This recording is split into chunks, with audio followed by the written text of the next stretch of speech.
Здраво на сите! Поздрав до Токен Падок заедницата. Денес, 3 април, биткоин е нешто над 46.000 долари. Целиот крипто маркет моментално денес е над 2 трилиони, односно 2.26 трилиони долари маркет капитализација.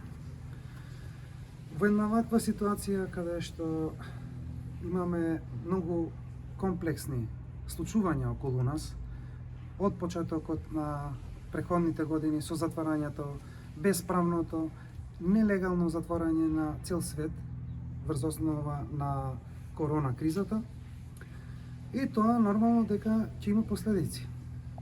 Сите што знаат економија, барем малку основно, знаат дека за нешто да се продава, мора да се произведува. За да се произведува, мора да има извоз и со тоа буџетот да има примања. И тоа е базирано врз основа на економијата што е денес основана. На оваа стара економија, што верувам дека за брзо време, за неколку години, ќе биде минато, затоа што гледам дека веќе деновите се одбројуваат. Зошто ова го зборувам? Сега ние имаме една интересна ситуација каде што гледаме голем отпор од централните банки, голем отпор од централните структури, влади и така натака. И сите тие наоѓаат некоја причина зошто вие да не инвестирате во крипто. Ако криптото не беше толку голема работа, ако криптото нема еден таква можност за еден таков прогрес во вид на децентрализираност, зарем тие ќе го зборува ова? Зарем мислите дека они ќе правеа такви законски регулативи? Драги мои, немаше они тоа да го прават. Ако мислеа дека криптото се е ништо. Криптото, криптовалутите, дигиталните средства, како криптовалути, тие ќе останат овде. Со појавата на децентрализираниот блокчейн. Што значи тоа? Дека секоја една информација може и да се монетизира. И на еден децентрализиран начин.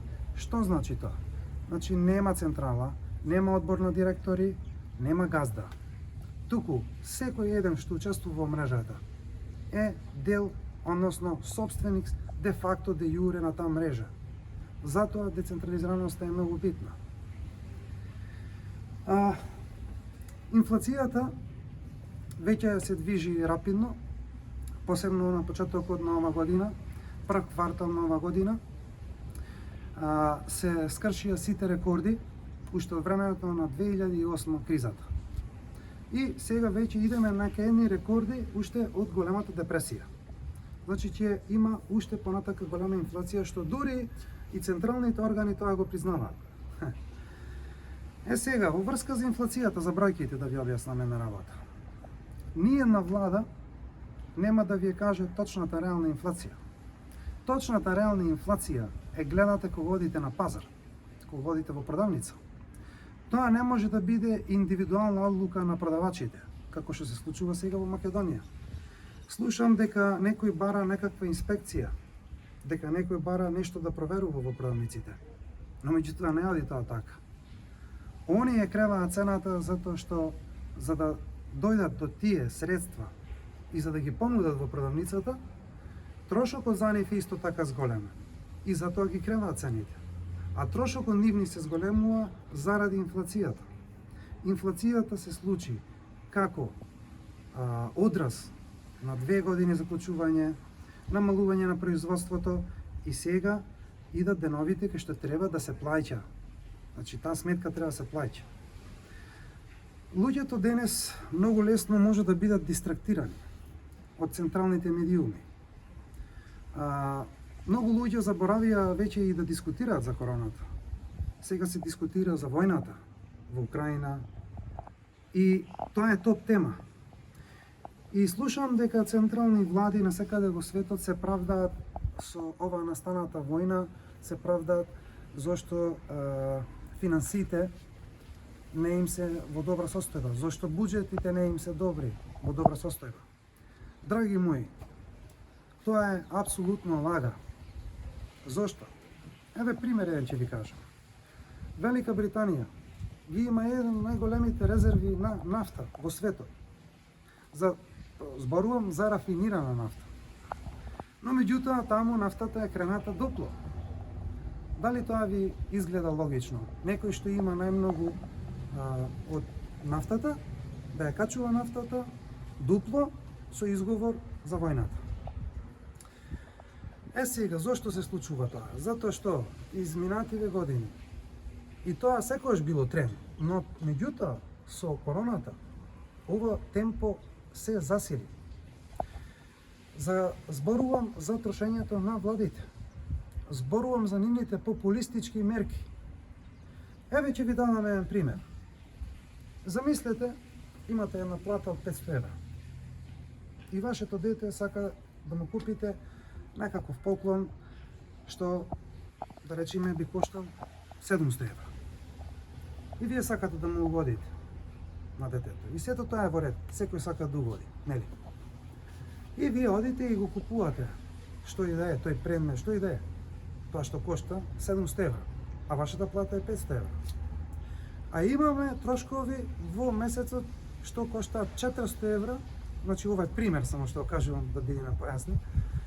И имате вие трошок 400 евра за да ги покриете од основните трошкови во месецот. Но меѓутоа вие одлучувате да му земете на вашето дете некоја си нова играчка, така што 700 евра.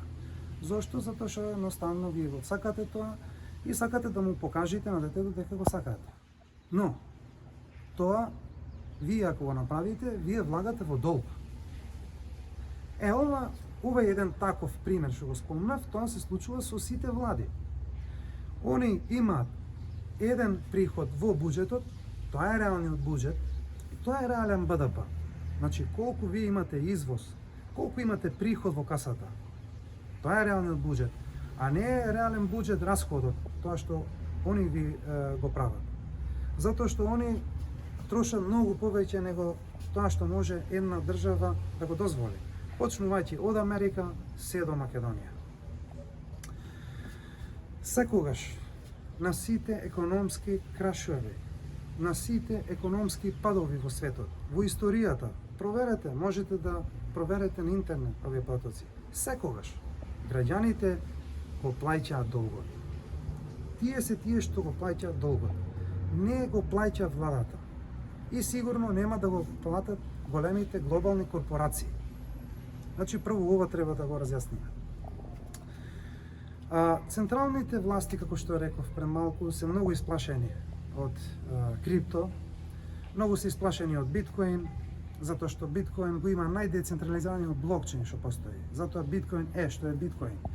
Затоа што треба да исто така да се знае дека proof of work е секогаш поквалитетен и посигурен консензус за одржување на мрежата него proof of stake или друг метод. Значи тоа мора сите да го разберат.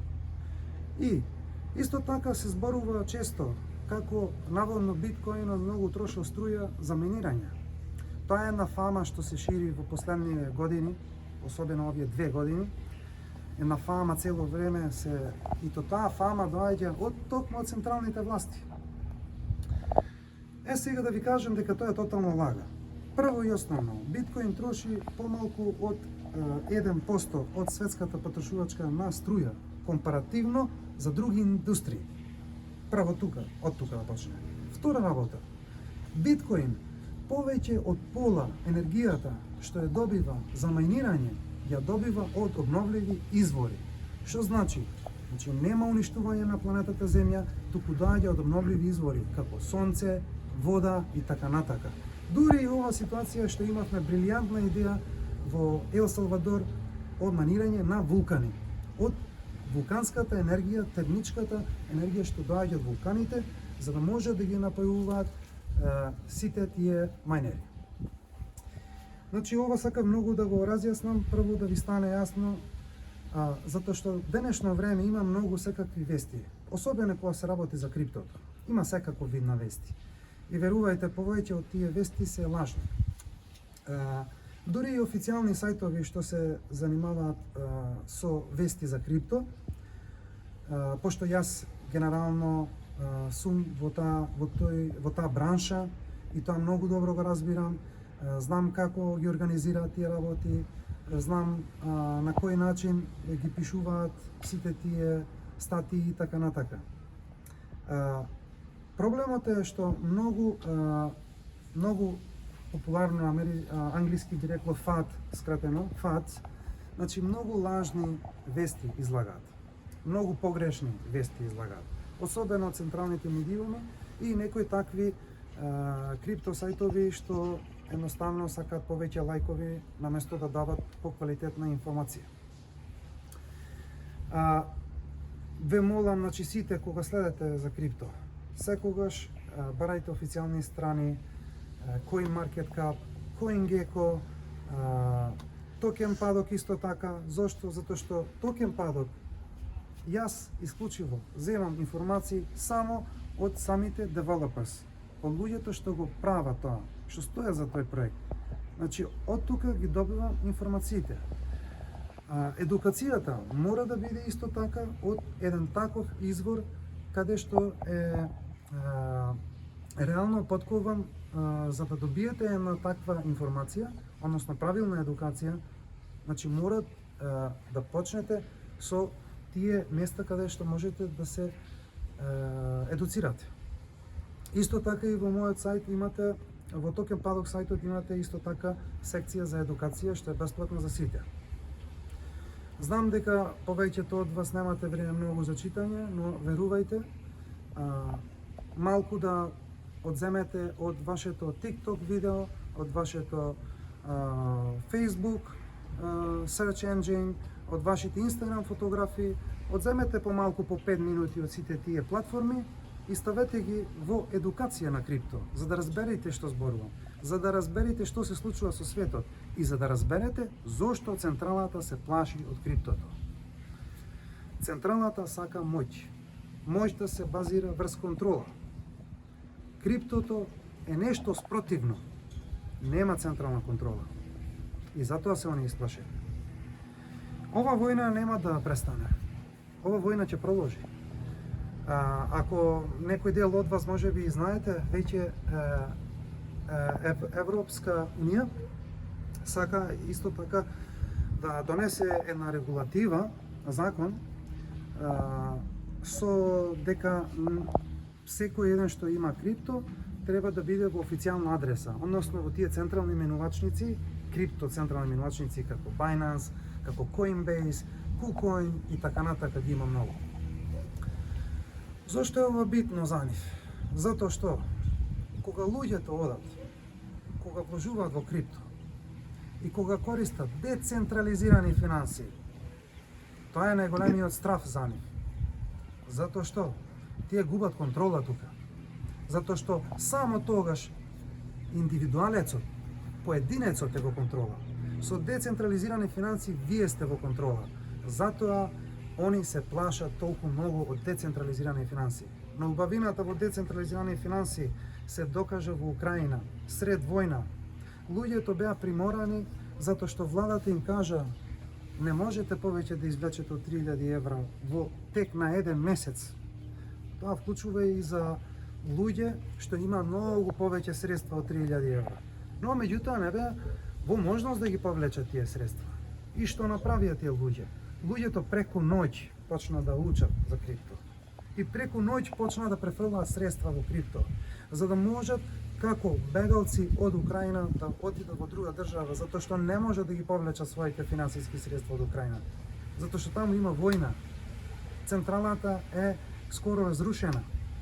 И индивидуалците, сите што користат централен извор на финансии, вие сте зависни од централата. Ако централата нема, ве нема и вас. Со децентрализирани финансии не е така. Со децентрализирани финансии, се додека сте вие на децентрализирани финансии преку Hot Wallet, користите DeFi платформи и ги ставате вашите средства во Hot Wallet, вие сте во контрола. Само тогаш сте во контрола. Никако поинаку. Се надевам дека ова ви го појаснив што се случува Поконкретно ова за DeFi исто така беше многу и уште се случува особено во Русија, затоа што како што знаете руските граѓани ни криви ни должни ја плаќаат цената за централата нивна во случајов Путин што решил да има војна. И они ја плаќаат сега цела таа сметка. И они се тие што се рестриктирани. Не е владата рестриктирано ништо. Граѓаните се рестриктирани. Луѓе што поштено си работеле за своите пари, како јас, како вие, не може да се дојдат до своите пари, дури до своите крипто. Ама крипто што се во централни менувачници како овие што ги наведов. Исто така во токен падот имате во секција на едукација. Тука е појаснато што е разликата во децентрализирани и централизирани. Еве најкратко ќе ви кажам. Во централизирани друг има контрола врз вашите средства. Тоа е исто како во банка. Ако е крипто, но меѓутоа таа платформа е одговорна за тие средства и таа платформа ги задржува правата за да може во одреден момент да забрани или да ви дозволи да тргувате. Но меѓутоа децентрализирани финансии со користење преку ход волет, никој жив не може да ги запре. Тие работат само на интернет. Само интернет конекција им треба. Не може ништо да ги запре. Затоа руските граѓани во голем наплив почнуваат да учат за ова и да го користат. Јас веќе имав и неколку луѓе. Еден господин има тука што е преселен и други што контактирав онлайн и им помогнав да разберат малку за DeFi, им покажав како да го користат и они се многу благодарни затоа што го сваќаат и го гледаат бенефитот. Штом нешто почнувате да го користите, само тогаш можете да го знаете бенефитот. Вие не можете да знаете бенефит само затоа што некој нешто ви кажал. Вие мора тоа да почнете да го учите, да го практикувате и тогаш ќе го разберете. Сега, уште една работа. Најверојатно следите и сте слушнале за новите дигитални пари. Драги мои, да ви објаснам. Тие не се само обични дигитални пари. Ние веќе имаме дигитални пари, ако не се лажам, уште од крајот на 90-тите. Ние имаме дигитални пари и тоа се случува. И поголемиот дел од, да речеме, сите пари што се во циркулација, поголемиот дел се во дигитална форма секако, затоа што и да сака не може да ги испринтат во физичка форма. Сигурно сте биле во банка каде што не можете да повлечете поголема сума на пари, затоа што оние немаат таа сума. Но меѓутоа електронски е возможно. Зошто? Затоа што тоа е само информација. Тие не се реални пари. Ова светска економија што ја живееме, наследена економија, е базирана на долг. Функционира на долг. За една банка да биде ликвидна, мора да има долгови. За владата да има чар, мора да има долгови. Затоа што со долговите идат и камати и така натака. И секогаш тие обртна средства одат во централата, а излагаат од вашиот джеб, од индивидуалецот, од секој еден поединец. Сега исто така сакав да напоменам дека најдоброто средство што можете да го направите, најдобриот начин што можете да го направите за себе, за вашата иднина, е едукација.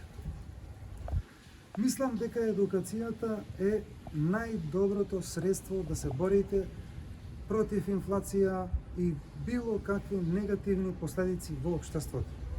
Прво од тука да почнем. Затоа, драги мои, препорака моја, добро е да учиме, затоа што тоа бенефит ќе имате вие како индивидуи. Верувајте, ќе ви се смени многу животот. Почнете помалку да учите, да ги разберете овие работи и да сватите зошто толку се битни тие криптовалути. Зошто криптомаркетот е битен и да се објасни и да се свати што прават тие, која е нивната намена. Така да, дефинитивно, како заклучок на денешното видео, сакам да ви кажам дека Слободно да не се плашете, слободно кога можете да си инвестирате во криптовалути, гледајте да бегате што повеќе од централата. Централата не работи за ваш интерес, дефинитивно, тоа се покажало многу пати во историјата. Централата си го брка нивниот интерес. Затоа вие како индивидуа барајте го овај децентрализиран начин каде што вие можете да бидете во контрола. Драги мои, останете ми децентрализирани и суверени. Поздрав до токен падок заедницата.